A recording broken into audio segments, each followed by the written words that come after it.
எந்த கலைஞனும் அவளை சிலை வடிப்பான், எந்த புலவனும் அவளை பாட்டில் வைப்பான்.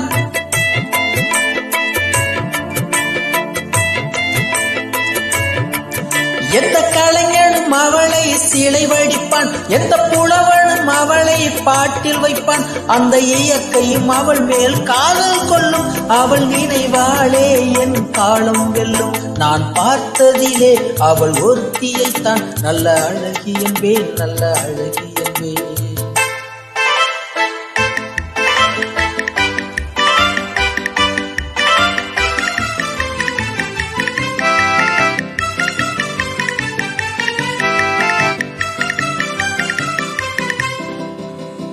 இடையோ இல்லை இருந்தால் முல்லை கொடி போல் மெல்ல வளையும், சின்ன குடை போல் விரியும் இமையும்.